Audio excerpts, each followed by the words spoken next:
Hello everyone, welcome to Aditya Anjali math once again. AP GP HP के ही series का अगला पड़ाव जीपी ये लेके आया हूँ आपके सामने। तो जीपी मीन्स व्हाट, इसमें बहुत सारी बातें बनेंगे। आप इसको अंत तक देखें और धीरे धीरे समझने के लिए वीडियो को बैक कर करके देखें, ठीक है। तो चलिए, जीपी मीन्स क्या? जीपी मीन्स हो गया जियोमेट्रिक, और P मीन्स हो गया प्रोग्रेशन। अब ज्योमेट्रिक को हिंदी में क्या बोलेंगे? गुणोत्तर। और ये श्रेणी। अब हिंदी शब्द को अगर पकड़े तो शब्द क्या है? गुणोत्तर। गुना प्लस उत्तर, उत्तर मतलब होता है अगला पद। यानी ऐसा सीरीज जिसमें अगला पद पिछले पद में ठीक किसी एक फिक्स नंबर के साथ मल्टीप्लिकेशन के साथ आए, मल्टीप्लिकेशन के बाद आए, ठीक है। अब वो फिक्स नंबर फ्रैक्शनल भी हो सकता है, इंटीग्रल भी हो सकता है, ठीक है। वो नेगेटिव भी हो सकता है, पॉजिटिव भी हो सकता है, यानी कोई भी रियल नंबर होगा। तो चले, जीपी फॉर आप समझ गए ज्योमेट्रिक प्रोग्रेशन, यानी जो एपी में था अर्थमेटिक प्रोग्रेशन, ये है ज्योमेट्रिक प्रोग्रेशन। तो जैसे कि इसका रूप क्या हो सकता है? इसका रूप हो सकता है ए r square, a are cube, A R power 4 and ऐसे ही जाएगा। तो गौर करें यहाँ ए और आर है, तो ए को फर्स्ट टर्म बोलते हैं एंड आर को कॉमन रेशियो बोलते हैं। इसको हम एग्जांपल के थ्रू आपको समझाना चाह रहे हैं। जैसे कोई सीरीज मान लेते हैं 3 2 जा 6, 6 2 जा 12, 12 2 जा 24 एंड ऐसे ये सीरीज चलते जा रहा है। तो आप समझ रहे हैं कि ये 3 इसका फर्स्ट टर्म है और नेक्स्ट टर्म जो 6 आया वो 3 को 2 से मल्टीप्लाई करने के बाद आया, और उसका नेक्स्ट टर्म जो 12 है वो 6 को 2 से मल्टीप्लाई करने पर आया, और 12 का नेक्स्ट टर्म जो 24 है वो 12 को 2 से मल्टीप्लाई करने पर आया। तो इस तरह से इस a को हम बोलेंगे, ये 3 को बोलेंगे ये a है, यानी फर्स्ट टर्म है, एंड दोगुना दोगुना दोगुना यानी 2 टाइम्स जो होते जा रहा है उसको हम उस 2 टाइम्स को बोलेंगे ये रेशियो है। और चूंकि ये रेशियो हर जगह कॉमन है इसलिए उसे कॉमन रेशियो कहते हैं। तो चलिए, यहाँ a मिल गया हमको 1 एंड r मिल गया 2, यानी r, यही है r, कॉमन रेशियो। तो ठीक है, एक बात तो आप समझ गए कि इसमें a एंड r आता है। a क्या है तो फर्स्ट टर्म है, एंड r क्या है तो कॉमन रेशियो है। अब एक बात और समझना है कि फर्स्ट टर्म में r नहीं है, फर्स्ट टर्म में r नहीं है। इट मीन्स r का पावर 0 अगर हम समझ लें तो किसी भी नंबर का पावर 0 वैल्यू होता है 1, तो r का पावर हम समझ लेते हैं कि यहाँ पर 0 था। सेकेंड टर्म है ar, यहाँ पर क्या है r का पावर 1 है, यानी टर्म सेकेंड है एंड r पर पावर 1 है, यानी 2 से 1 कम। थर्ड टर्म कौन है? R square, a r square. तो टर्म है तीसरा, और r का पावर कितना है तो 2। ऐसे ही टर्म होगा चौथा, r का पावर होगा 3, टर्म होगा पांचवा, r का पावर होगा 4, टर्म होगा 10वां, तो r का पावर होगा 9। तो इस तरह से अगर एनवा टर्म निकालें तो इजिली कह सकते हैं कि एनवा टर्म है तो r का पावर n-1 होगा। तो इट मीन्स लास्ट टर्म यानी tn जो कहे हैं वो क्या होगा? a into r raise to power n-1। तो एक फॉर्मूला तो आपको ऐसे ही खेलते खेलते मिल गया कि जीपी में यानी ज्योमेट्रिक प्रोग्रेशन में nth टर्म का क्या फॉर्मूला होगा? a raise to power a into r raise to power n-1। तो चले, अगर एक सीरीज आपके सामने पहले से लिख के रखे हैं, इसी में पूछते हैं आपको कि ये 10वां टर्म इस सीरीज का क्या होगा। तो 10वां टर्म का मतलब क्या हो गया कि t10 चाहिए हमको, t10।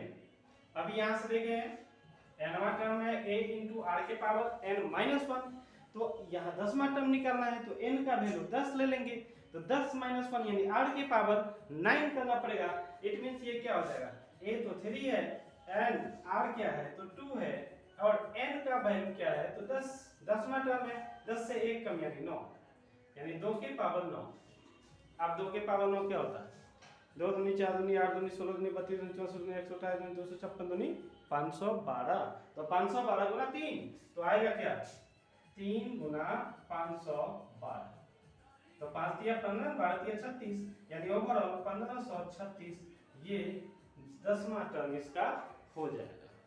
तो चले अभी आप समझे कि एपी क्या होता है, फिर समझे कि एपी के टर्म्स कैसे निकलते हैं, फिर समझे कि एपी में कॉमन रेशियो क्या होता है, और फिर समझे कि एपी में nth टर्म हम कैसे फाइंड करते हैं।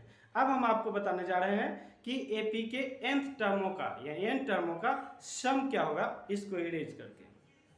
सम ऑफ टर्म्स ऑफ एपी, या सॉरी एपी नहीं जीपी, यानी जीपी के टर्म्स का सम फाइंड करने से पहले हम ये समझ ले कि दो तरह के जीपी हो सकते हैं, एक फाइनाइट सीरीज, एक इनफाइनाइट सीरीज। यानी कोई ऐसा सीरीज आपको मिल जाए, जैसे मान लेते हैं सीरीज है कोई 16, फिर 8, फिर 4, फिर ऐसे करते करते ये इनफाइनाइट टर्म तक गया हुआ। तो इनफाइनाइट टर्म्स तक गया हुआ इट मीन्स कि नंबर ऑफ टर्म्स यानी n का वैल्यू यहाँ इनफाइनाइट है।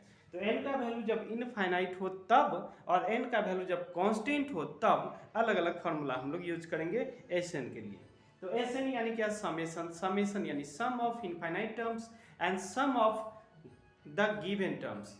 तो ठीक है, तो सम ऑफ इनफाइनाइट टर्म्स के लिए हम लोग ये सिंपल यूज करेंगे a by 1 minus r, यानी प्रथम पद को 1 माइनस कॉमन रेशियो से डिवाइड कर देंगे तो हमको सम ऑफ इनफाइनाइट टर्म्स मिल जाएंगे। लेकिन जब ये टर्म्स इनफाइनाइट नहीं फाइनाइट हो, यानी numbers of term is constant हो, तब जाके हम ऐसे निकालेंगे कि summation sum of n terms a into r raised to power n minus 1 divided by r minus 1, ऐसे भी कर सकते हैं, या a raised to power 1 minus r raised to power n by 1 minus r। लेकिन दोनों ही केस में आपको ध्यान देना है कि ये कब यूज करेंगे और ये कब यूज करेंगे। तो अभी कुछ देर पहले मैं बताया था कि कॉमन रेशियो फ्रैक्शनल भी हो सकता है एंड कॉमन रेशियो इंटीग्रल भी हो सकता है, और अगर फ्रैक्शनल हुआ तो संभावना है कि उसका वैल्यू 1 से कम भी हो सकता है, जरूरी नहीं कि होगा। जैसे 3/2 1 से ज़्यादा होगा, लेकिन 2/3 क्या होगा? तो 1 से कम होगा। तो अगर कॉमन रेशियो फ्रैक्शनल है तो फ्रैक्शनल के स्थिति में ये हमको देखना है कि अगर उसका वैल्यू यानी कॉमन रेशियो का वैल्यू 1 से कम है, तब हम ये नीचे वाला फॉर्मूला यूज करेंगे, a into 1 minus r raised to power n by 1 minus r। ठीक है, लेकिन जब कॉमन रेशियो फ्रैक्शनल भी हो लेकिन वैल्यू 1 से उसका ज्यादा हो, या वो इंटीग्रल हो उसका वैल्यू 1 से ज्यादा हो, तो इट मींस वैसे टाइम में हम इसी को उल्टा कर देंगे r raised to power n minus 1 by r minus 1। ठीक है, इतनी बात आप समझ पाए? तो समझ पाए तो मैं इसको मिटा के एंड क्वेश्चन लिख के आपके सामने सॉल्व करता हूं। अब आपके सामने दो क्वेश्चन लिख के रखा है मैंने, जिसमें कॉमन रेशियो एक जगह 1 से कम है, एक जगह 1 से ज्यादा है। तो चलिए दोनों ही स्थिति में निकालते हैं nवां पद और n पदों का योग। तो जैसा कि पहला क्वेश्चन है, आप देख रहे हैं 3, 6, 12, 24, जो अभी कुछ देर पहले मैंने लिख के रखा था इसको। तो ये क्या था? 3 2 जा 6 2 जा 12 2 जा, यानी दोगुना दोगुना दोगुना दोगुना होते जा रहा है। तो ऐसे में हमको 10 टर्म निकालना था, 10वां टर्म क्या होगा वो निकालना है, और 10 टर्म्स का सम क्या होगा वो भी निकालना है। तो सबसे पहले हम देख लेते हैं कि यहाँ a क्या है। तो a क्या है? a 3 है। कॉमन रेशियो r क्या है? तो 2 जा हो रहा है ना, 2 जा, यहाँ भी 2 जा, यहाँ भी 2 जा, तो इट मींस r क्या है? r क्या है? 2 है। एंड नंबर ऑफ टर्म्स कितने हैं? तो 10। तो हमको चाहिए पहले 10वां टर्म। तो 10वां टर्म यानी क्या? हमको चाहिए t10।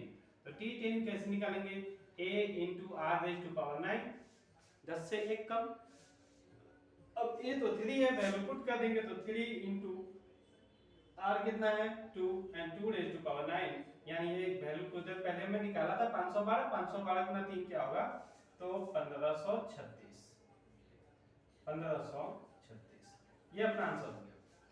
और अगर इसी का सम कहे यानी इस 10 टर्म्स का सम कहे तो सम कैसे निकालेंगे, यानी S10 चाहिए हमको। S10 के लिए क्या फॉर्मूला लगा दे, A into r raise to power 9, sorry 9 नहीं, यहाँ पूरा 10 लगाना पड़ेगा, 10 minus 1 divided by r minus 1।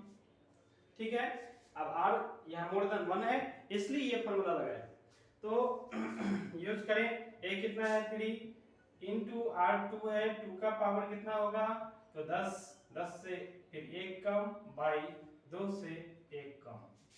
अब 2 का पावर 10, 2 का पावर 9, अगर 512 है तो 512 में 2 से गुना करेंगे तो 5 गुना 10, 12 गुना 24 यानी 1024 हो जाएगा। 2 का पावर 10 और उससे एक घटाना है तो 1023, 1023 गुना 3 तो क्या हो जाएगा 10 3000 69 होगा ना, तो 3069 यानी क्या होगा ये 3069 इकाई ढाई सैकड़ा हजार 3069। अब बट्टा में क्या है 2 माइनस 1 तो 1 ही होगा। तो चले आपका SN हो गया, यानी 10 पदों का सम जो हो गया वो 3096 हो गया। अब इसको मिटा के इसको सॉल्व करते हैं। अब इस प्रश्न में दिख रहा है आपको कि फर्स्ट टर्म क्या है 1024, कॉमन रेशियो क्या है तो हाफ हाफ होते जा रहा है, 1024 का हाफ 512, 512 का हाफ 256। ठीक है, तो हाफ हाफ होते जा रहा है, इट मींस कॉमन रेशियो हो गया 1/2 एंड नंबर ऑफ टर्म्स यहां लिख के रखा है 8, यानी 8 टर्म्स है टोटल। तो हमको सबसे पहले तो 8वां टर्म चाहिए, ये T8, 8वां टर्म मींस क्या T8। तो T8 के लिए क्या फॉर्मूला लगाएंगे, A into r raised to power 7, r raised to power 7 यही होगा ना। तो चलिए, तो A की जगह 1024 लिख दें इनटू r क्या है तो हाफ है एंड पावर में क्या है 7। अब अगर कैलकुलेट करें इसको तो 1024 एंड इनटू 2 दूनी 4 दूनी 8 दूनी 16 दूनी 32 24 दूनी 128 यानी 128। अब देखिए 12 8 96 8 64। अगर आप इसको काटेंगे तो मेरे ख्याल से ये 8 से कट जाएगा, यानी आपका आंसर आएगा 8। घट रहा था ये, तो 8वां टर्म इसका क्या होगा 8 होगा। अब इस 8वें टर्म्स का सम क्या होगा, तो सम निकालने टाइम में क्या फॉर्मूला यूज करेंगे, r का वैल्यू लेस देन 1 है तो सम निकालने टाइम में क्या फॉर्मूला यूज करेंगे, Sm बराबर a into 1 minus r raised to power n by 1 minus r, ये यूज करेंगे।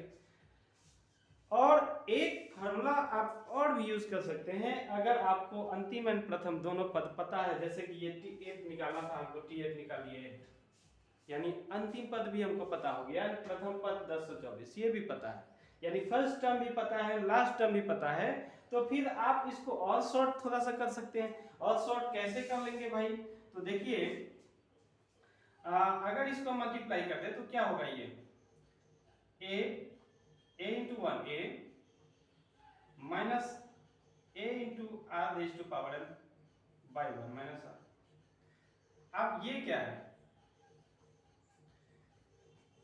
a into r के पावर n क्या है, a into r के पावर n माइनस 1 में एक r से गुना कर दे तो ये चीज आ जाएगा। तो हम कहें कि ये तो इसको हम कह सकते हैं, यानी इसको हम कह सकते हैं a को a छोड़ दें, माइनस में इसको हम क्या कर सकते हैं, ये Tn है और उसी में जो है r से मल्टीप्लाई कर दिए। ठीक है, तो Tn में r से मल्टीप्लाई कर दिए, Tn को Tn कहें, L कहें, An कहें, सब एक ही बात हो गया, इसका मतलब लास्ट टर्म। ठीक है, nवां टर्म, और बाई में क्या तो 1 माइनस r, बाई में जो भी है वही रखेंगे। ठीक है, तो अब Tn आपको अगर पता है A 8 है तो आप यूज कर दे 1024 माइनस ये Tn into r and divided by 1 minus r। तो S8 आप ऐसे भी निकाल सकते हैं, S8 इक्वल टू A क्या है 1024 माइनस Tn क्या है अपना 8 है एंड रेट क्या है, कॉमन रेशियो क्या है, रेट बोल दिए तो 1/2 है डिवाइडेड बाय क्या तो 1 माइनस 1/2। अब गौर करिए आप इसको मिलाते हैं,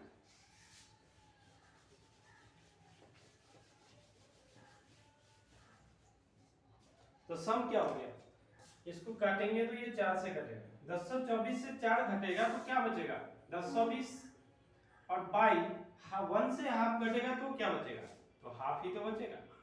अब 10 बाई 1020 बाई हाफ है तो इसका रिजल्ट क्या होगा, दोगुना हो जाएगा, ये हो जाएगा 20 40। ये आपका सम हो गया आंसर। ये समझ पाए इसको। अब इसको मिटा के मैं इनफाइनाइट सीरीज का कुछ क्वेश्चन लिखता हूँ। अब इनफाइनाइट सीरीज का क्वेश्चन है। अब इसमें आपको एस इनफाइनाइट निकालना है, यानी सभी टर्म्स का सम फाइंड करना है। तो सबसे पहले तो हमको फाइंड करना पड़ेगा कि इसका ए क्या है, यानी प्रथम पद क्या है। फिर पता करना पड़ेगा कॉमन रेशियो क्या है, और दोनों मिल गया तो फिर आंसर मिल जाएगा। कैसे, तो देखिए ए स्टार्ट किससे है, 1/3 से, तो इसी को हम बोल देंगे ये ए है। और इसको अगर इससे अगर इसको डिवाइड करें तो कॉमन रेशियो आर आएगा 1/3। 3 जा देख रहे हैं, 3 3 जा 9, 9 3 जा 27, 27 3 जा 81, 81 3 जा 243, ऐसे ही कुछ आगे आते जाएगा। एंड अप टू इनफाइनाइट है ये, तो अप टू इनफाइनाइट है तो सम निकालना हमको, यानी सम ऑफ इनफाइनाइट टर्म्स कैसे निकालेंगे, तो फार्मूला यूज करें a/1 - r। ठीक है, तो a हमको पता है, a कितना है 1/3 बाई कॉमन रेशियो, सॉरी 1/3, हाँ 1/3 है, ठीक है, 1 - 1/3।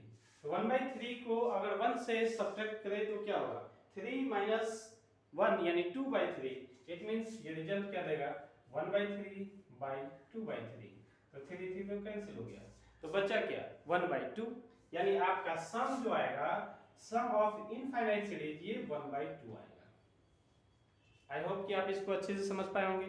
अब एक क्वेश्चन मैं लिखता हूं कि अगर इसको मिटा के लिखता हूं।